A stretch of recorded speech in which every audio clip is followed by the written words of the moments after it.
it is acknowledged that we do indeed continue to stand on the shoulders of giants wearing high heels and lipstick. We can all but hope that one day events such as Transgender Day of Remembrance will no longer be needed. My absolute pleasure to introduce my lovely friend and everybody's favourite mum, Sister Renate.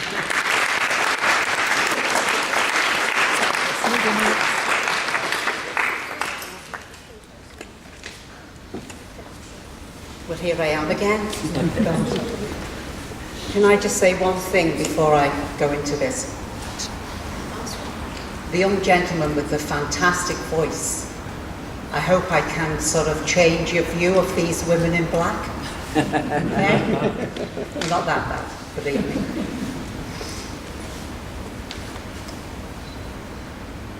Tonight we have come together to mark another Transgender Day of Remembrance, when we honour those lost and earthly voices silenced forever. I'm sure that there will be many other speakers throughout our community, both here and throughout the world, who, like myself, have struggled to find words that will, in some small way, ease the sorrow felt as the names of the fallen heroes and sheroes are read out once again. A futile exercise, I know, as words can often have a hollow ring, full of sound and fury, signifying nothing, and can often lack the very salve needed to soothe a breaking heart. No matter how comforting or heartfelt these sentences may be, they will do very little to help us see inside the lives of those hidden behind this roll call, and this is something I continue to struggle with as each T-Dawn comes to pass. As we hold the tension of pain and sorrow, we can but pay our own personal tribute during this time of remembrance. But tonight isn't just about remembering those who have been tragically removed from our lives through suicide and targeted acts of extreme violence and willful murder. It's also about how we continue in our efforts to bring about a deeper understanding of how diverse our world really is.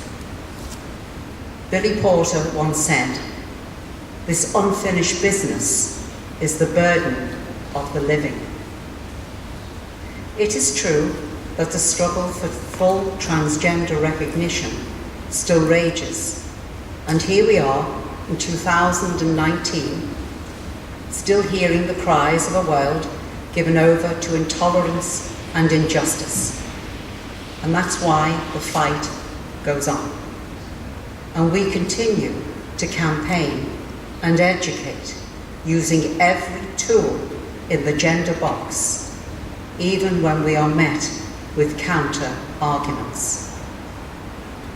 The need to continue this dialogue of acceptance, inclusion and respect for those of us who cannot and will not comply with the now fashionable notion that there should be gender boundaries, and that the call for these so-called resistors and TERFs to unite in protecting them at all cost, as if their lives depended on it.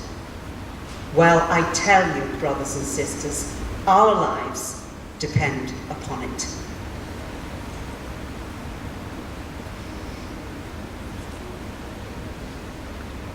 We will continue to plead our cause and ultimately bring about a greater inclusion for all who are transgender and gender non-conforming, whilst educating society to simply use the right pronoun.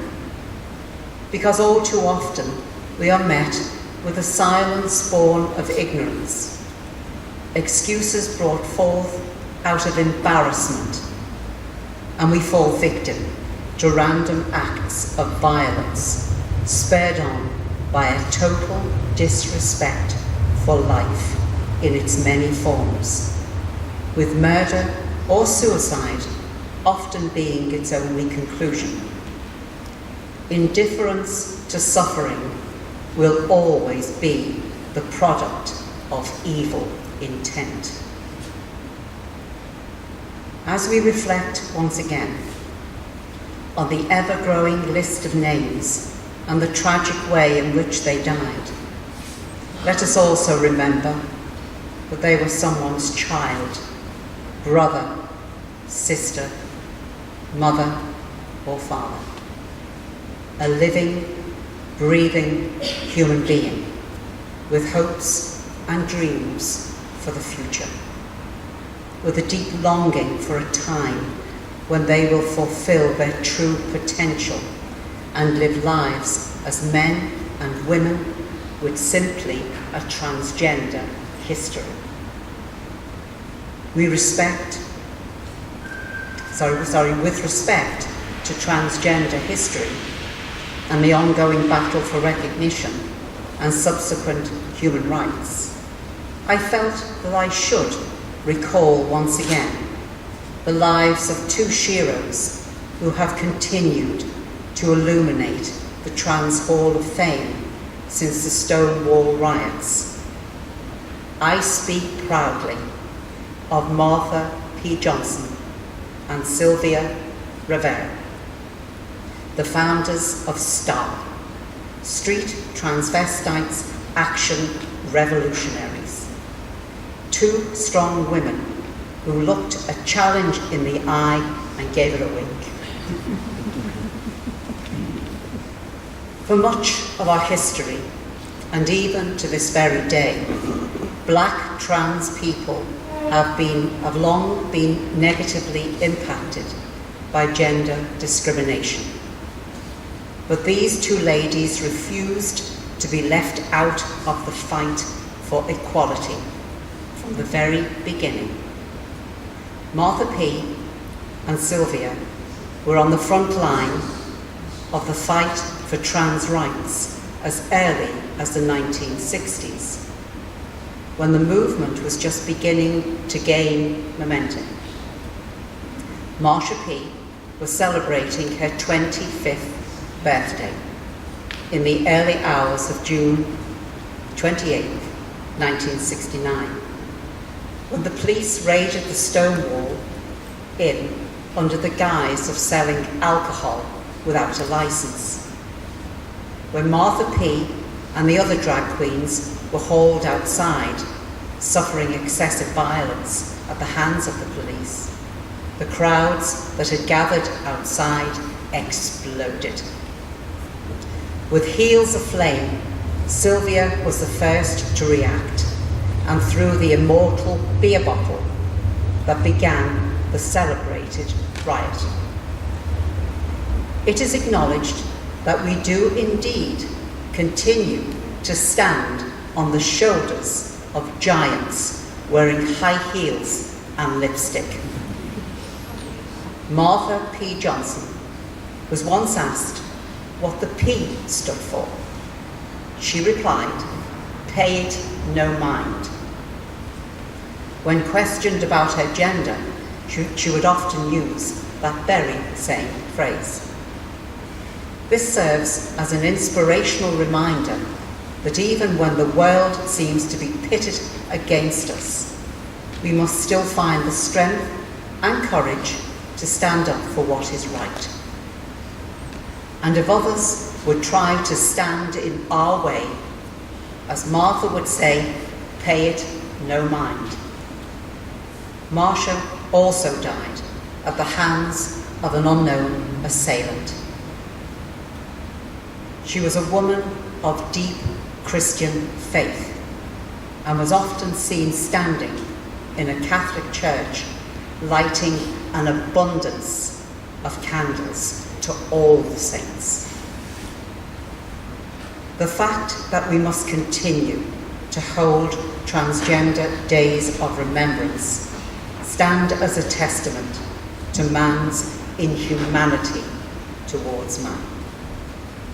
We continue to be incensed over the disrespectful way in which the world's media reports on the deaths of transgender and gender non-conforming people. How they sensationalise their deaths, yet they can't even get their names right or honour them with the correct gender. Or the deafening silence of family and friends that cannot come to a place of acceptance. Or the religious institutions that simply kick them out, silence them, and deny their humanity or their basic human rights. We continue to denounce the actions of Donald Trump, who is systematically removing all rights and protection previously enjoyed by trans men and women in the US.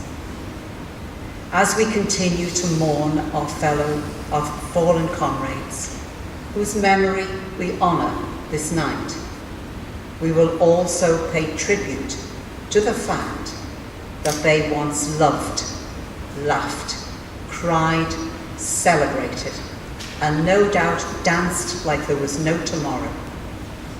And the candles that we light in their honour this night will be a fitting tribute to the fact that their light will continue to shine as a beacon for those who continue to fight the good fight.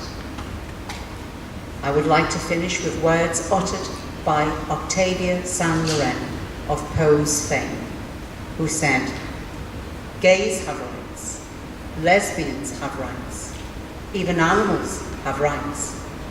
But how many of us have to die before the world recognises that we are not expendable?" Thank you.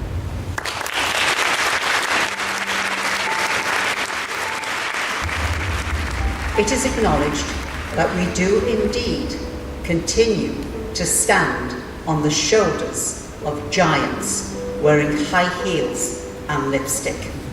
We can all but hope that one day events such as Transgender Day of Remembrance will no longer be needed.